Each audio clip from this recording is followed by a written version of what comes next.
Oh, tonight we've got 3 chapters and a lot of prison time, which is where Jeremiah is facing. He is. What? I made a face at Ashley. After you said it, sorry. Whose face? He is suffering the jail time blues. These 3 chapters are really different strains of Jeremiah being in and out of prison or captivity of some kind. And so let's start. Lindsay, you're so jovial tonight. Would you like Today's to read? been a day. Would you like to read this verse? Now Jeremiah was free to come and go among the people, for he had not yet been put in prison. All right. So what's interesting about this is where the Bible gets kind of screwy sometimes.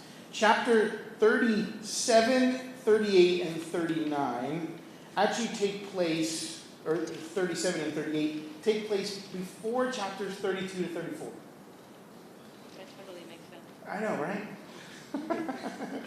And so in 32 to 34, there's 3 prophecies given, or just a couple different prophecies given there, and Jeremiah is already in prison, in captivity. And here we read now in chapter 37, this is before all of that happened. And so there's a great editorial note given by Baruch or by Jeremiah. Hey, this takes place way earlier. But again, this is how the Bible is designed. Thematically, this is meant to go here because it fits with what comes before it and what comes after. Even if chronologically there is a flip-flop and a mismatch there. The Bible cares less about chronology and more about meaning. Purpose, value, the meaning behind the text, way more important than the time in which it happened in real time. It's not the gift, it's the thought. There are a little bit, yeah. Some biblical authors are better at this or more consistent with this than others. But I would say as an overarching purpose, we can look at our scripture and say, they're not writing a history textbook. Our biblical authors are not writing a history textbook. They're writing the purpose and plans of God as it plays out in their midst. And so if they fudge history or they collect things in a different order, that's okay to them. It's not a big deal. We're not writing a textbook. Right? We just actually just shared a reel, which is very funny. And have you ever familiar with the... Which one? Oh man, who's the band now? We just lost it. I just told it to you and I forget. Basic Instructions Before Leaving Earth. Oh, Bible, B-I-B-L-E. Right. The band is Burlap and Cashmere. Thank you. The classic 90s Christian pop band. Actually, I don't know if they were all reggae, but that song was reggae. Basic Instructions Before Leaving Earth. Oh, Lord. That's the best I got for you tonight, and that's where I will stop. That was really But It's pretty good. Keep it it going. came, I want to encourage no, you. I'm not keeping that up. No more Yeah, cultural I think we need a appropriation harmonica tonight. and a little something else to go with it. And Kazoo. they have a bobsled team. I'm just kidding. They sing this song, Basic Instructions Before Leaving Earth, and that's the acronym for Bible. I don't like that acronym.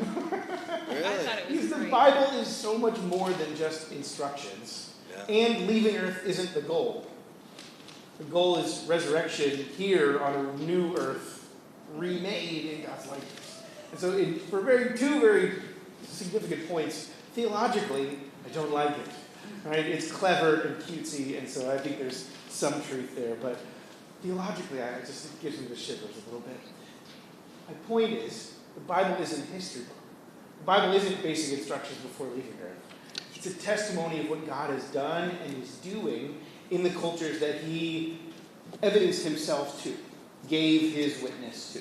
And in Jeremiah's day, they are in the middle of a siege before and after Babylon comes and hit them. So, let's fill in our blanks here. Today's reading takes place before chapters 32 to 34.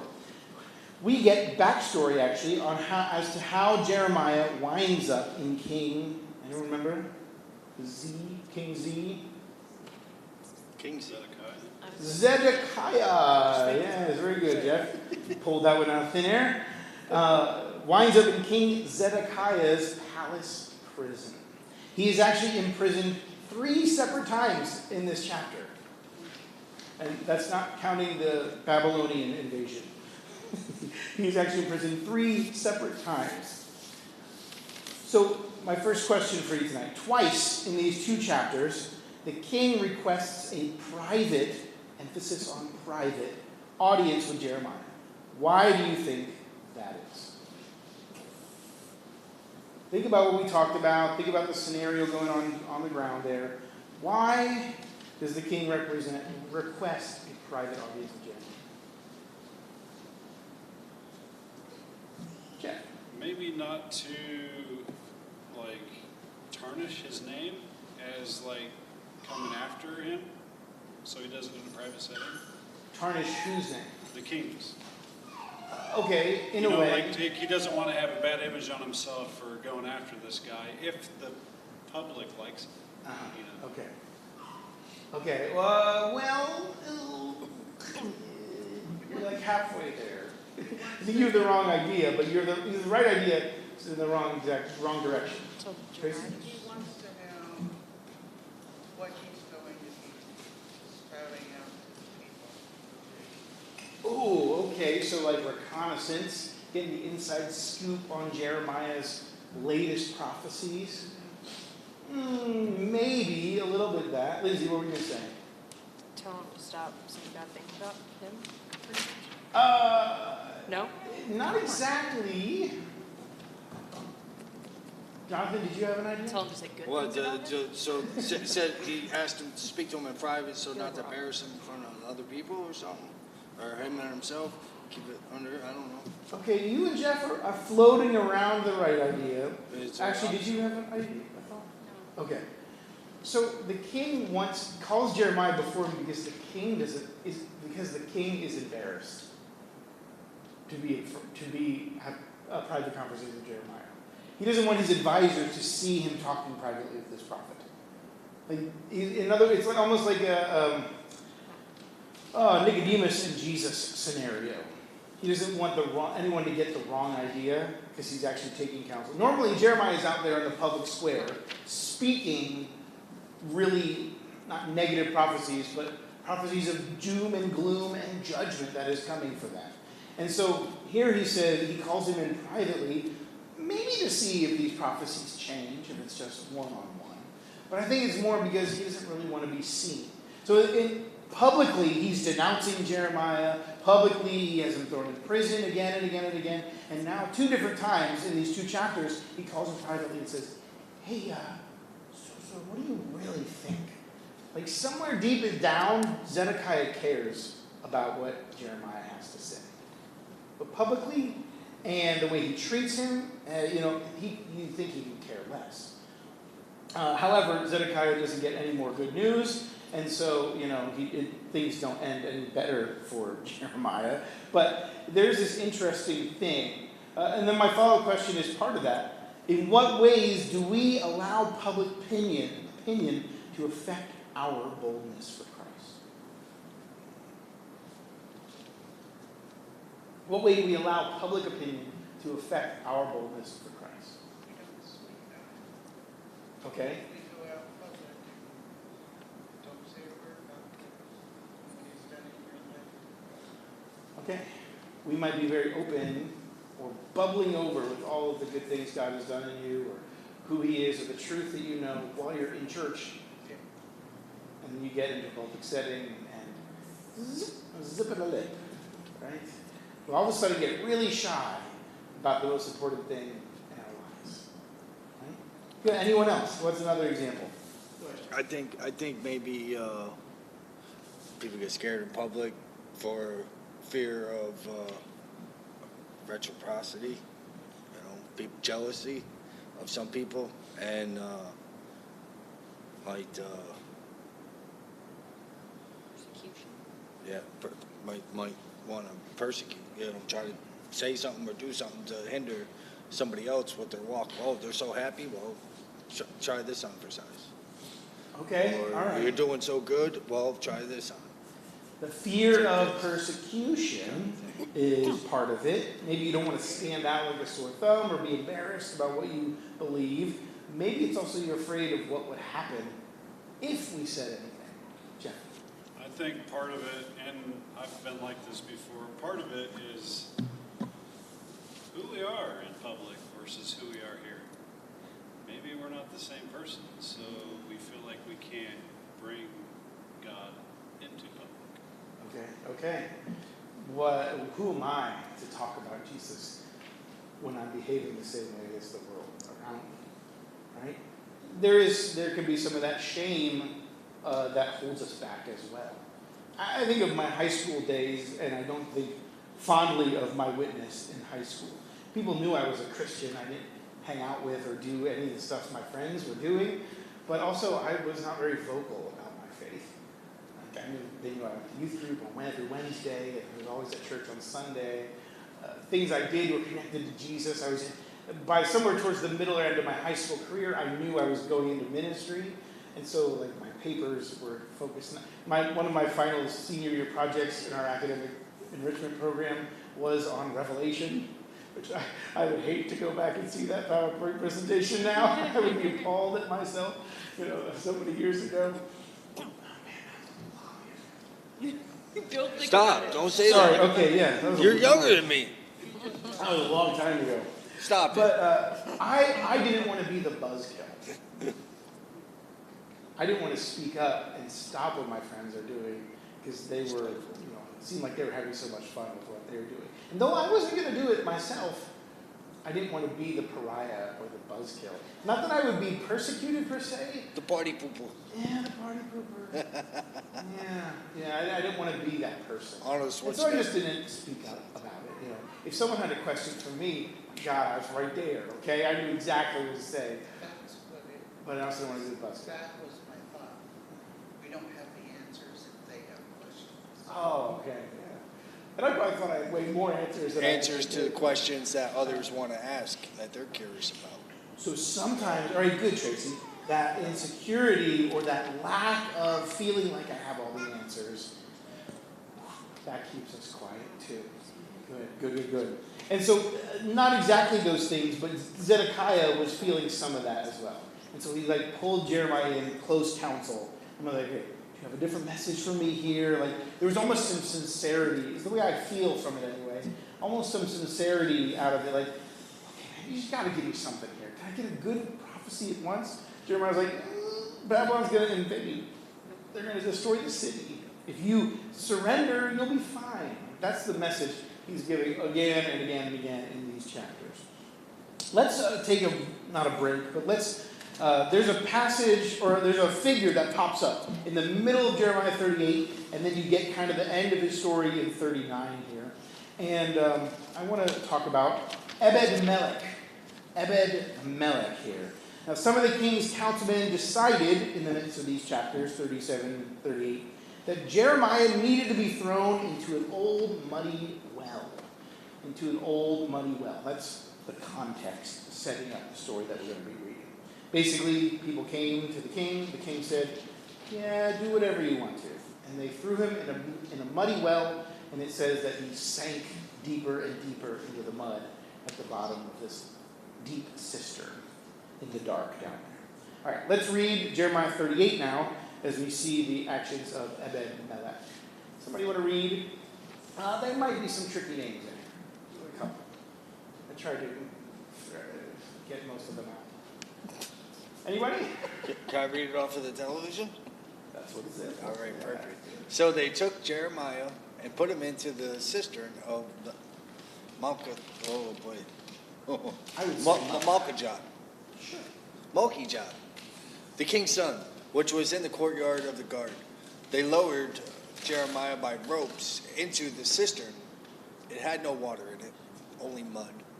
And Jeremiah sank down into the mud. But Ebed-Melech, a Cushite, an official in the royal palace, heard that they had put Jeremiah into the cistern. While the king was sitting in the Benjamin gate, Ebed-Melech went out of the palace and said to him, my lord, the king, these men have acted wickedly in all they have done to Jeremiah the prophet. They have thrown him into the cistern, where he will starve to death. when there's no longer any bread in the city. Then the king commanded Ebed-Melech the Cushite, take 30 men from here with you and lift Jeremiah the prophet out of the cistern before he dies. And they pulled him up with the ropes and lifted him out of the cistern, and Jeremiah remained in the courtyard of the guard. Okay, so that last part of that last verse there, he still went back to prison, but now he was in a nicer prison, if you will, right? He was out of the hole. Out of the pit, back into prison again, all right? So he was in solitary, and they allowed him to be removed. Here's a question. What was Ebed-Melech's nationality or skin color? Everyone back then weren't they all like brown though? He was Ethiopian. I was going to say, I thought he was black, wasn't he? Yes. He was black. He was dark-skinned. He was Ethiopian, right? And so Cush settled in northwestern Egypt, or northwestern Africa. So typically, those tribe of Cush, they were basically calling a guy brown skin, black skin. All right? It was basically the same thing. So where's my next question? Why did he stick up for Jeremiah? Why did he stick up for Jeremiah? Maybe he had some type of humanity of the factor of like starving to death is horrible. Okay, he had some humanity about him and realized that starving to death was a terrible way to go. Good. Any other thoughts?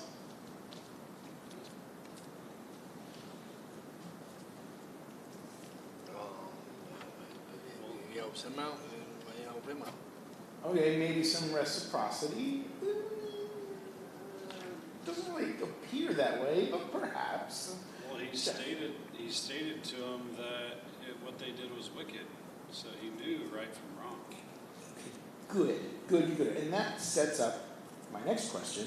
By whose standard did he know right from wrong? Why was this wicked? And Ebed-Melech, he knew. By whose standard is he determining right from wrong? Not a trick question.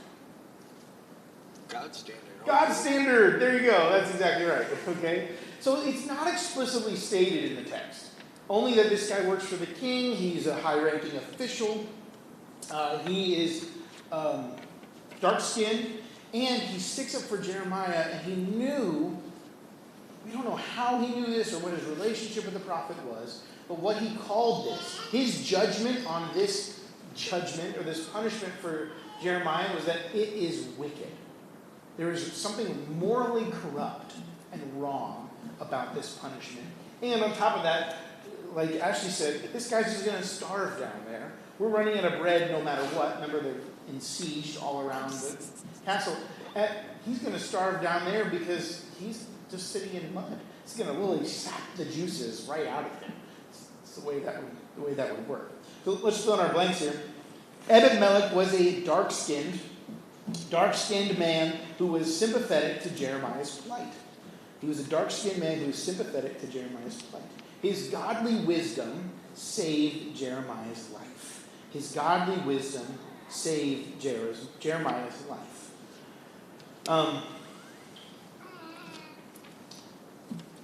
Let's go then. As a result of this, little mini blank there, Yahweh rewarded him. As a result of this, Yahweh rewarded him. Let's go to the final conclusion to his story, or a prophecy really that's given about his life. Somebody read verses 39, 15 to 18. Anybody? Go ahead, Jonathan. Can we finish it? While Jeremiah had been confined in the courtyard of the guard, the word of the Lord came to him. Go and tell Ebed-Melech the Cushite, this is what the Lord Almighty, the God of Israel, says. I am about to fulfill my words against this city. Words concerning disaster, not prosperity. At that time they will be fulfilled before your eyes. But I will rescue you on that day, declares the Lord. You will not be given into the hands of those you fear. I will save you. You will not fall by the sword, but will escape with your life, because you trust in me, declares the Lord. Okay. So, do you think, or how do you think Ebed's actions were viewed by everyone else in the king's court? How do you think his actions were viewed by everyone else in the king's court? Probably not nobly. Probably not. You said not nobly? Yeah, not nobly. Certainly not well received. Why? Let's establish that. Why were they probably not well received?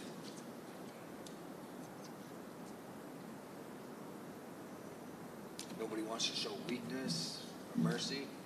Ooh, no, yeah. In a courtyard type deal. You're right. It's a political type. There were definitely politics involved, sure. Who just put Jeremiah in the pit? He did. What? Did Ebed was the one who did it, right? He got him out. Oh. He was the one that put him in. Probably. Actually, he we're throws not him a rope. specifically, You're right. but Sorry. It was probably the people that got him put in there, and then Council. however you pronounce that guy's name, got him out. And so it's doing the opposite King's of what council. his people just. the king's council Going against. voted to put him in the pit. And then Ebed got him out. He's like, I didn't tell you to do this. Yeah, and so they thought, oh man, we're getting ruled over, or man, they really just didn't like Jeremiah. He was persona non grata. Nobody wanted to invite him to a party. He sat home, or well, he sat in prison, and was not really liked except by his scribe, Ebed-Melech apparently, and select other people. But by and large, as far as it comes to the king's leadership, the king's court, they did not like Jeremiah. So much so that they wanted to basically kill him, have him starve to death in the bottom of this cistern, in this pit.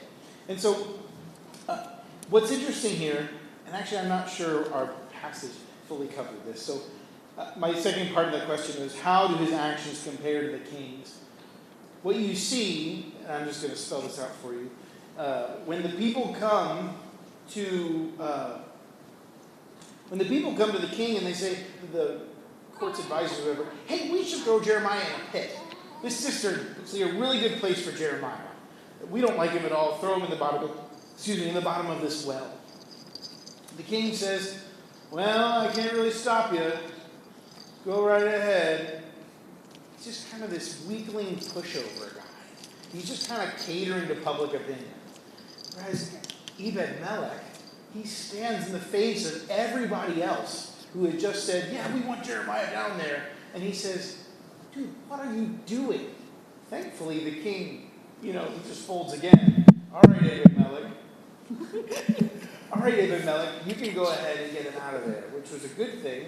But still, the king is just a pushover.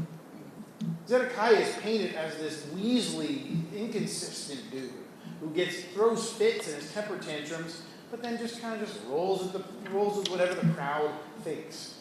Now, thankfully, he let Jeremiah out of him. So there's Ebed-Melech, who stands up courageously in the face of everyone else and does the right thing, pronounces what they've done as wicked, versus the king who's just like, oh, sure, whatever. Go ahead. It sounds like a great idea to me.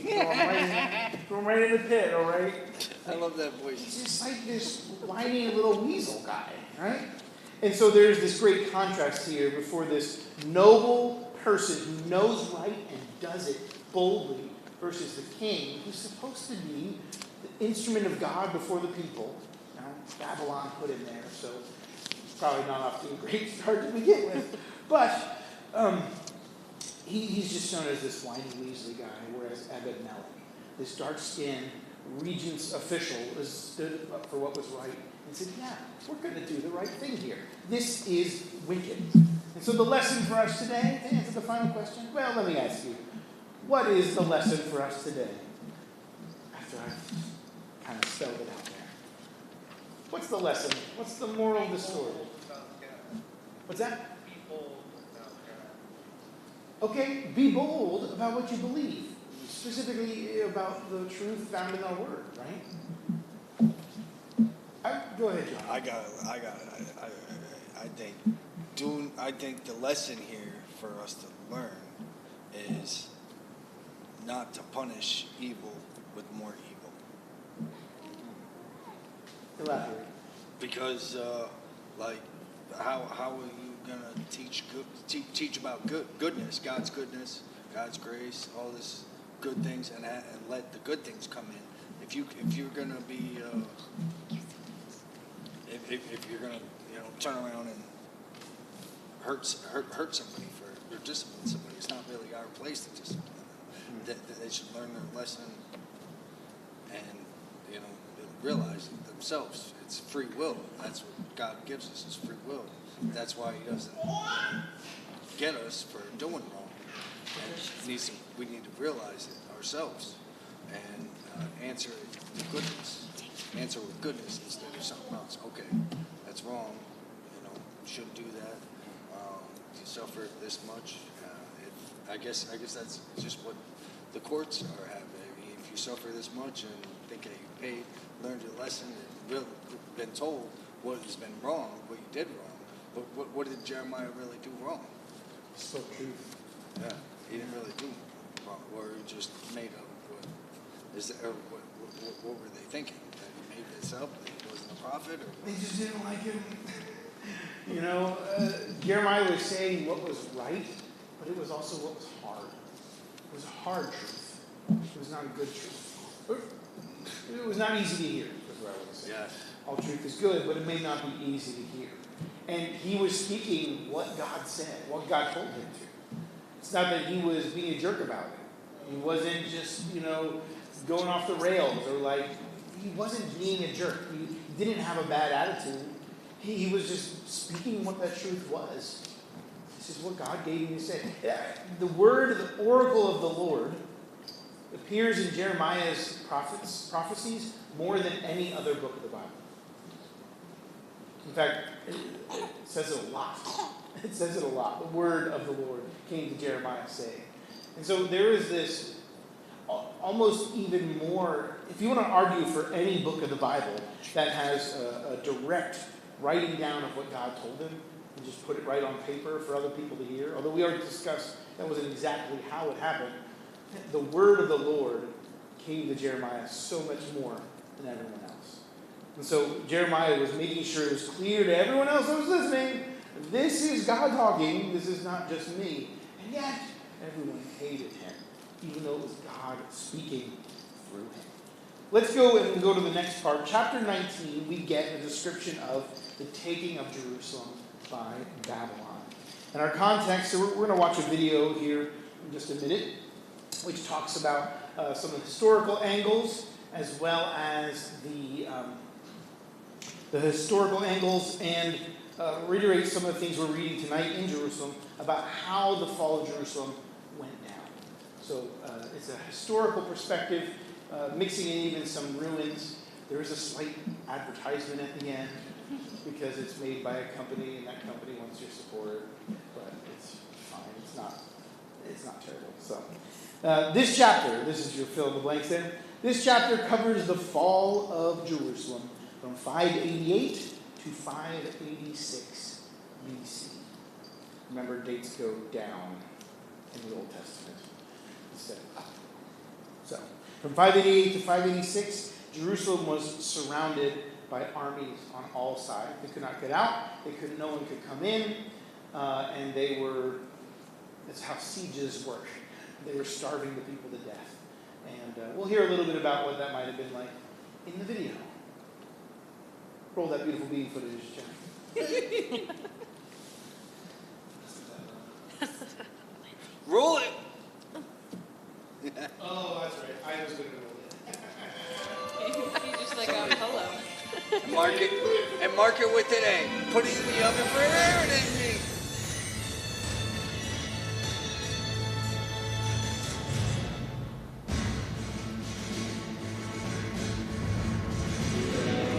Conquest. Babylonian conquest. Toward the end of the 7th century BCE, the Babylonian Empire quickly conquers the lands to the west of the Euphrates River, including the kingdom of Judah. When King Jehoiakim of Judah tries to rebel against Babylon, King Nebuchadnezzar quashes the rebellion and exiles the rulers and generals. Just 10 years later, Jehoiakim's brother Zedekiah, the new king of Judah, rebels again against the Babylonians. Nebuchadnezzar is furious. He decides to teach Judah a lesson it will never forget. On the 10th of Tebet, 588 BCE, he arrives at the walls of Jerusalem with a huge army and besieges the city. I'm standing by the northern wall of the city. This tower, known as the Israelite Tower, was uncovered by Professor Nachman Avigai in 1970. From the top of the tower, Zedekiah's soldiers watched in fear as hundreds of thousands of Babylonian archers, horsemen, and infantrymen stood before the walls. From here, they saw the Babylonian engineering corps close in on the city and lay siege to it. Cut off from the fields outside the walls, the people of Jerusalem now have no source of food. Hunger affects everybody, especially the children. The time that the suckling child cleaves to the roof of his mouth for thirst, the young children ask for bread, and no one breaks it for them. Corpses pile up in the streets and disease rages. As the siege drags on, fear and desperation grow. The harvest is past, summer has ended, and we are not saved. The terror reaches its peak when the Babylonian battering rams advance toward the walls and begin to pound them. The noise is deafening, the earth trembles. Soon the conquering forces will break through the defenses, and the city will be lost. Just at this most critical moment, King Zedekiah decides to abandon the battle. Along with his soldiers, he sneaks through alleys under cover of night and escapes through the southern gate to the Kidron Valley, and then from there to the desert.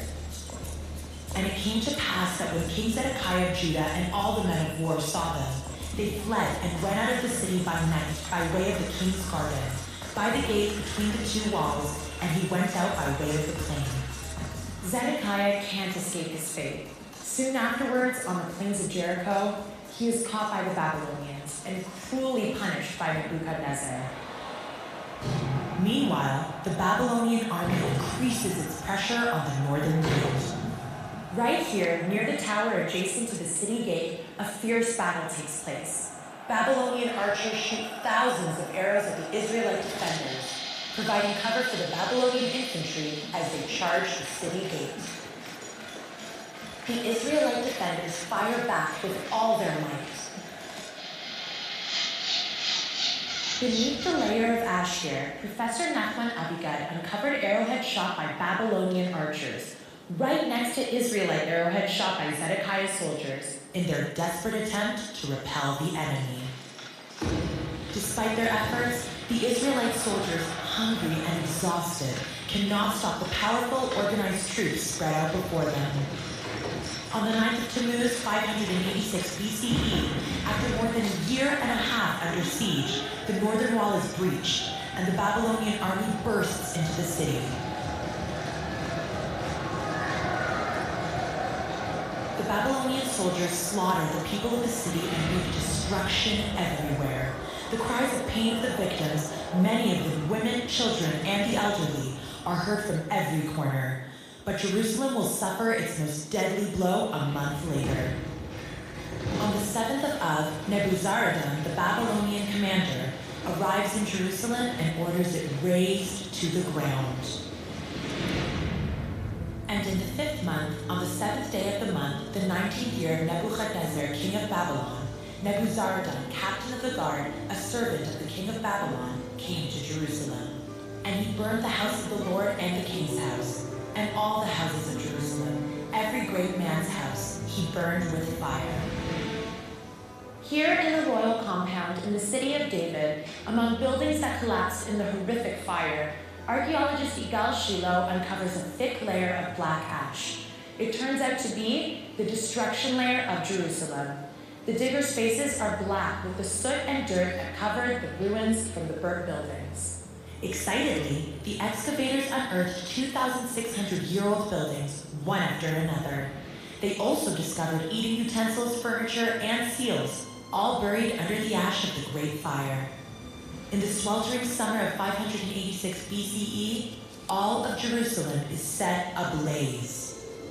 On the 9th of Av, the temple, the symbol of the spiritual covenant between the Israelites and their God, goes up in flames.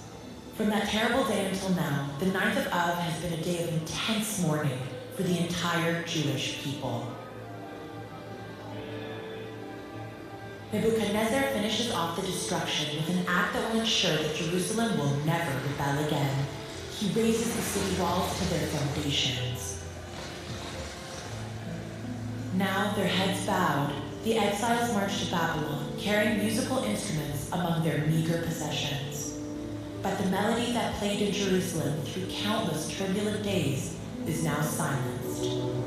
In its place arise the hushed tones of the exiles' lament. By the rivers of Babylon, there we sat and wept as we remembered Zion.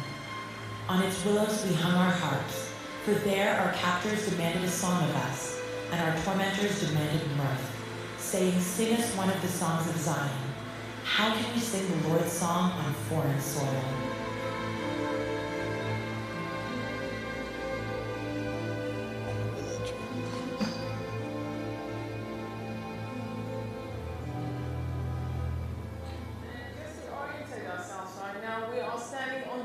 Slope of the city, and we are actually standing inside a house from the first temple period. I'm holding in my hand 2 arrowheads discovered in the Babylonian destruction layer. Now, how do you know that this is Babylonian? Well, in archaeology we work with something we call typology, types. Basically, if I use a modern example, if I take a look at a car from today, it will not look the same as the car did 50 years ago. And the same thing is true in archaeology of every type of finding we have, whether it's pottery vessels or weapons such as these arrowheads. So as we can see here, these arrowheads have these 3 prongs. They're not the usual flat leaf shape. And these are typical of the Babylonian destruction of Jerusalem. And what is it made from? Because it's got like a greenish, bluish color. So these are made from bronze, and you can see here the hole in which the arrow would have been inserted. Okay, the wooden part of the arrow would have been inserted. Joe, thank you so much for joining us today. It's been my pleasure. We have seen so much of the destruction of Jerusalem today, but the Bible also says, "Speak tenderly to Jerusalem and tell her that her sad days are over." By joining the Jerusalem Watch, you can join a lot of people all around the world that are not going to help us only to uncover more of her glorious past, but also accompany her to her promised future to become a praise to the earth.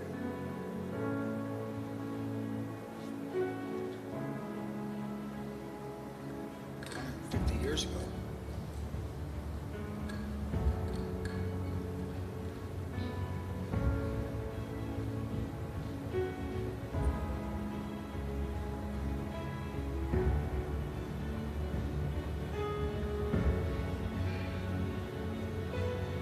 Buy the coin. Buy the coin. Buy the coin. Please.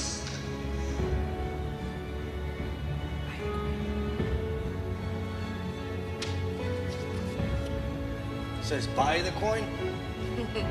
Support them by the Support them by buying their trinket there. Yeah, well, isn't that cool? Gives you, I think, a nice picture of history of what we're reading about right now in the text. This are really cool computer-generated reenactments of what that was like and what the people were going through. And so we're right there in the middle of that right now as we're reading Jeremiah's experience. Thank you, Jeff. And what I just realized is that the font that they use on the way out is the Lord of the Rings font that they use all over Lord of the Rings. I just realized it right now. Not biblical, cool, but not biblical. Can you do the voice of the Lord of the Rings guy? What's that? What do you do? Can you do Smeal's voice? Maybe not on the mic. I wonder, you got some good voices. I bet you'd be a good storyteller. Well, thank you. I try. Let's go to, let's read now the text, what we just watched in the video. Jeremiah 39, 1-3. Somebody read that tonight for us. In the 9th year of Zedekiah, king of Judah, in the 10th month, Nebuchadnezzar, king of Babylon, marched against Jerusalem with his whole army and laid siege to it. And on the 9th day of the 4th month of Zedekiah's 11th year, the city wall was broken through. Then all of the officials of the king of Babylon came and took seats in the middle gate. And you don't have to read all their names. I will deprive you of that. Unless Okay. you really wanted to shout. Don't do it, please. A high official. What is it? Nergal-Sharezer Yeah. of Samagar. Okay, go ahead. Nebo Sarzakim of chief office. Nergal-Sharezer of high official, and all the other officials of the king of Babylon. Okay, there you go. There's a lot of N-words. That was great. I read a whole nerdy thing in the commentary about how the names of these Babylonians were likely mixed up and misconstrued when they were put into the Hebrew text in our Bible because they didn't speak the Babylonian tongue. And so there's a whole theory as to, basically they're looking at Babylonian records, comparing them with the Bible and saying, how can we make sense of these? Because they don't say the same thing. And so there was likely some confusion on Jeremiah or Baruch's part as they wrote these names down, which is just an interesting, another historical thing. So yeah, you get a picture. I hope you have in your mind a better picture for what those days might have been like and what the oncoming army must have been like. Let's fill in your blanks there. Nelson's commentary describes the fall of Jerusalem as one of the most lamentable events in the history of the nation. For about 30 months, is your next blank. 30 months, Babylon laid siege to Jerusalem. So, just a little over 2 years there, they were surrounded by forces of war. And all they had to survive on was what was already in the city and what could be produced. But the farms that they relied on were outside the city. And those were already likely razed and burned and trampled all over on top of it. And so they were running out of food. I really liked, it's not a good thing, but I like what they said in there. Right around the time that they were probably running out of food is when the wall fell. And it was the final nail in the coffin. Jerusalem was captured. And Babylon's officials came in. We just read there they were standing in the gate, the middle gate. They were standing in the middle gate. This was likely the position of power and dominance. It was almost like you can't get, it's the only way out, and you can't get out this way. And so they had taken the city. They were now in control, and their soldiers were swooping in, collecting people, and that sort of thing. We're going to read in here a little bit what came of Zedekiah. But before we do that, what did the trampling of God's city mean to the people? Think of the significance of this event. Not just, oh no, we're captured, but there is some theological significance to this event as well. Well, they waited a year and a half outside the gate just to get in. It's Okay. pretty impressive that they had a year and a half's worth of food stored up. Well, I mean, Babylon could, oh, you mean the people inside the city? Inside. Sure, yeah. That they had to have some significant storehouses. Just feel like it's the blatant disrespect that this army had towards God. Okay. Yeah. It might not be the God of your people, but it's the God of our people, and you have no respect for it. Like you're going to burn the house down. Yeah, it's just a slap in the face. Spitting in somebody's face. Yeah, spitting in God's face. Good. Yeah. It was spitting in God's face. Sure, that's the way they would have felt in a significant way. And coming from the Israelite perspective, they believed that their God was the God of all gods, right? And so the Lord of all lords, even Babylon's God, quote unquote, the divine figure that they worshipped, and the people, the Nephilim of old and stuff, they were just facsimiles of the real deal. And Israel got to worship the real deal, the one true God, all the time. And so I don't want to put words in your mouth. Give me something else. How else might Israel be feeling as their city? What might have been the significance there as they were being captured, overtaken? Silenced. The significance, maybe they silenced God's voice. Okay. And music that was flowing through them. Okay.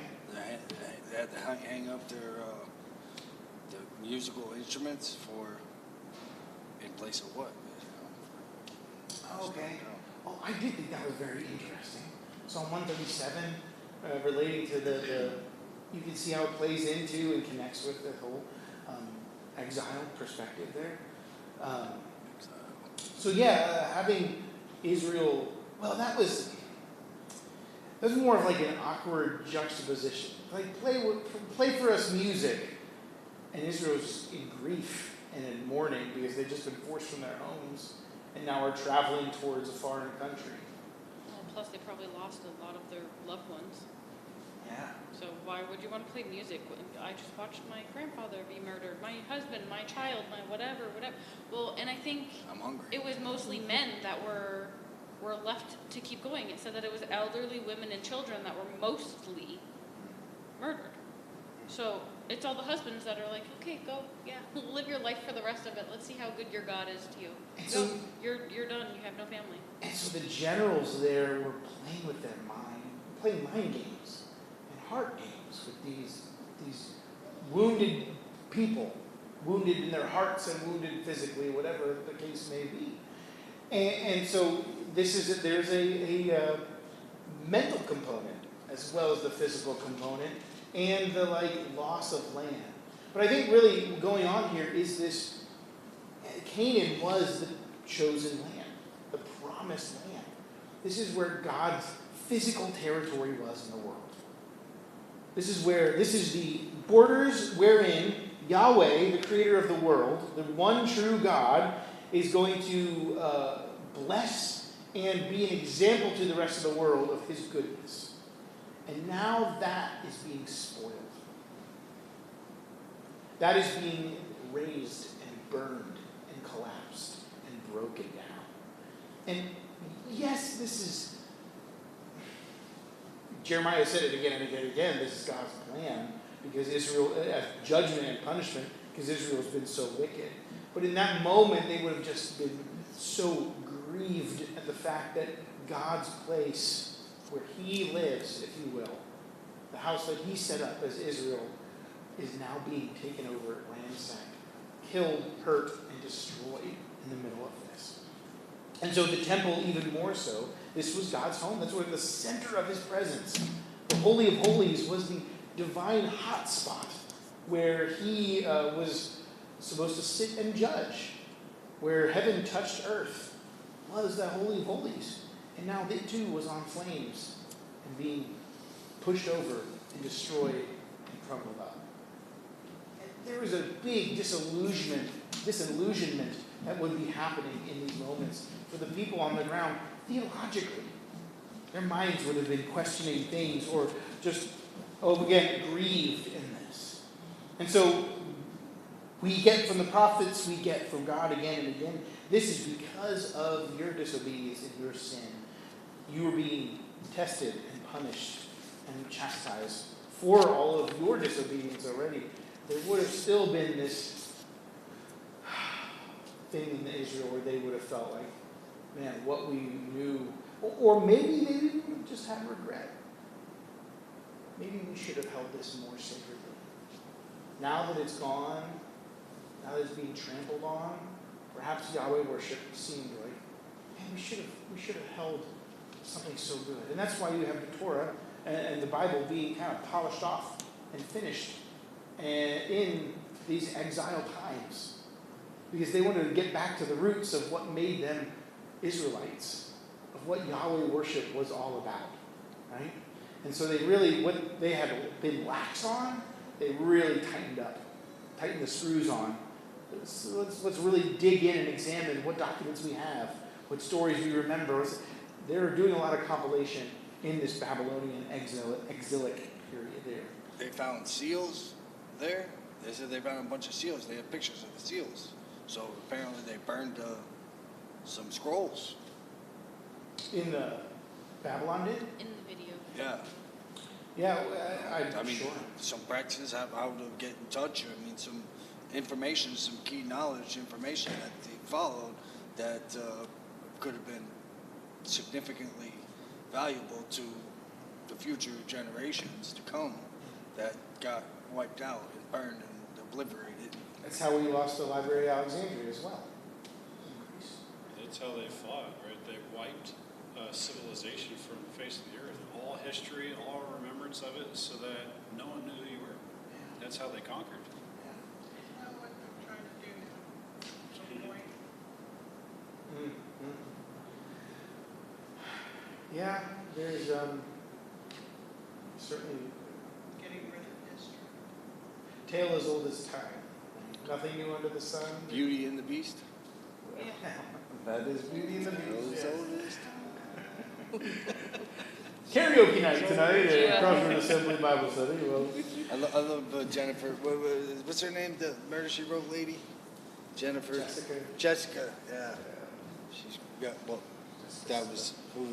But her real name I think was something else. And she was Mrs. Potts, I believe. yeah. Yeah. But she was Jessica in Murder She Wrote too. But, I think her real name was Jessica, though. Her actress name, Jessica. I don't know. It doesn't matter. Anselin or something. You're close. Yeah. IMDb it later. All right, let's go and finish off our passages tonight. Chapter 39. Somebody take verses 6 to 10 here. Actually, I think I would do this one. If I recall, there's some crazy names in it. Not as many as Jeff had. But there at Riblah, the king of Babylon slaughtered the sons of Zedekiah before his eyes, and also killed all the nobles of Judah. Then he put out Zedekiah's eyes and bound him with bronze shackles to take him to Babylon. They really like their bronze. Cuffs and arrowheads. There the Babylonians set fire to the royal palace and the houses of the people and broke down the walls of Jerusalem. Nebuzaradan, commander of the imperial guard, carried into exile to Babylon the people who remained in the city, along with those who had gone over to him and the rest of the people. But Nebuzaradan, the commander of the guard, left behind in the land of Judah some of the poor people who owned nothing. And at that time he gave them vineyards and fields. It's raining out, so they're screaming it. Vineyards and fields. They gave them the wine, something to drink. You know, Well, eventually. support themselves. They were set on fire at that The point. poor people. Okay, so what was King Zedekiah's terrible fate that he met here? He watched his sons being murdered, and they pulled his eyes out. Oh, he actually died. He didn't die then, but that's the gist of it. He was led away as a captive of war. So, yeah, he watched his sons be murdered, and then that was the last thing he ever saw. Because they took his eyes after that. Talk about mind games and terrible torture. Babylon was great at making people hurt. They were great at torture. They were great at being very inhospitable, to put it lightly, to captives. Burn the insulin out of his eyes. Burn the insulin out of his eyes. Yeah, exactly. Who was left in Jerusalem? At the end of that passage, verse 10. Who was left in Jerusalem? The poor. Why? Didn't matter? What's that? I don't know. They didn't matter. It didn't matter. Yeah, pretty much, yeah. Ignorance, maybe. They were ignorant. Stupid people. Usually poor people don't know Work any better field. how to put themselves ahead, right? They weren't any, they didn't provide anything good to Babylon. They would take away from Babylon. Okay, all right. They were not a benefit to Babylon. Yeah, the that's why they great took all the city. scholars and educators, craftsmen. True. Okay. Jeff? Because they couldn't regrow. Like, they were probably unintelligent. They couldn't read. They weren't going to restart anything. They didn't have any money to do anything. They probably didn't have any skills. Okay. Pick me. Lindsay? He gave them the vineyard, didn't they? Was it to work the vineyard so that they could come back and take the stuff? Somebody got to do it, right? Maybe. Maybe. They make some good wine. No, maybe. So, intelligence aside, I don't want to make judgment about their intelligence. Maybe they were unskilled.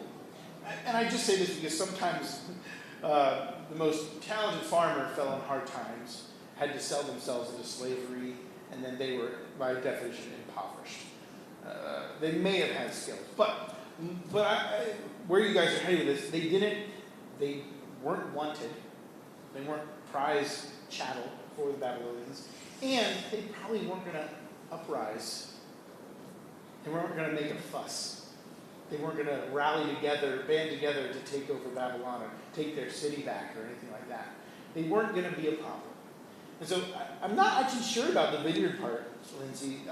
Exactly what that means. I should have looked into that more. But Why did he leave it and not burn it? I mean, it doesn't act like they burned it. It said they left it. And maybe why the vineyards specify were that it outside the was city, actually. Because they burned the city. Maybe the vineyards were the lands outside the city. Vineyards on the left? field. Specify that you left it though. Why not just say, and Right. they burnt the city to the ground? And Right, they specifically left it. they Yeah, there must specifically be said- something. You know what it is? And this is just a theory. We could go back and look. Oh, good lord. Hey now. I have to retake this. I bet it was prophecy fulfilled. I bet that note is left in there because something Jeremiah has said in the past about the poor running all of the vineyards and stuff because everyone else is being taken.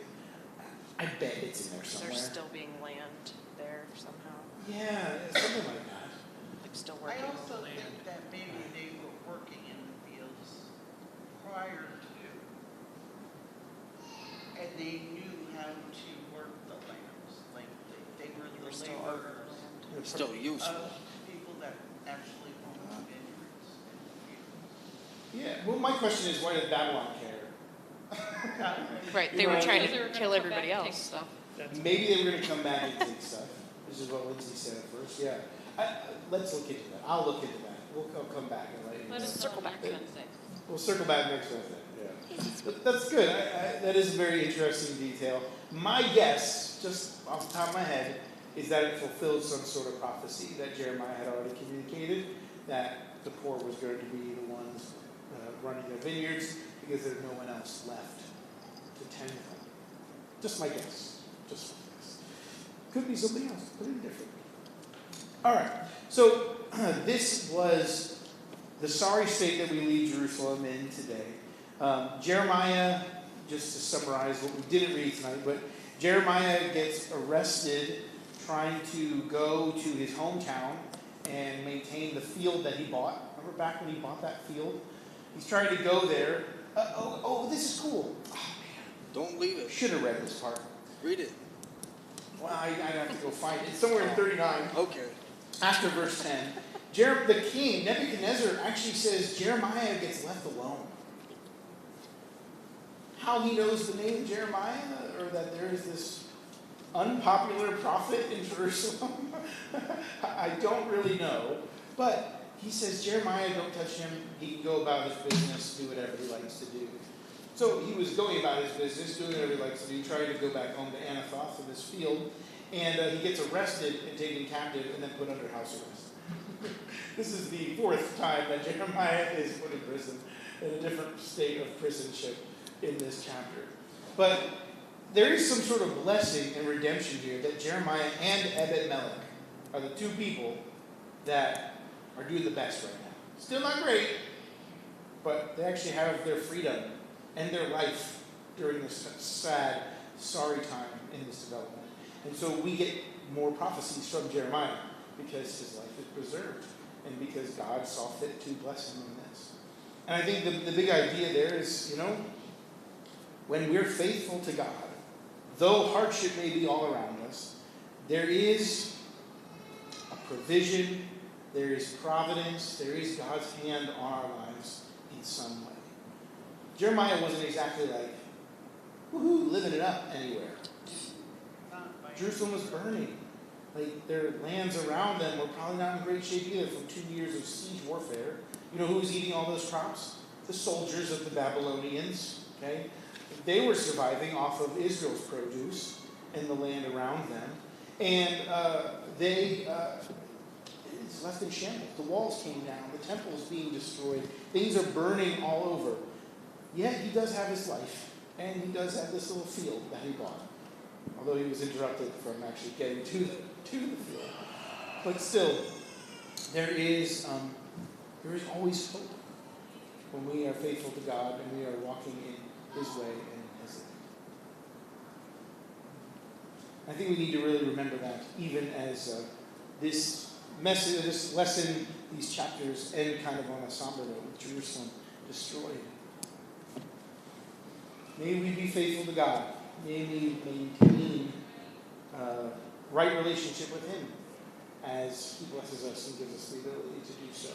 May we make sure that we are righteous before him first in our actions, in our words, in our deeds, that we may receive the blessing of his in this life as well.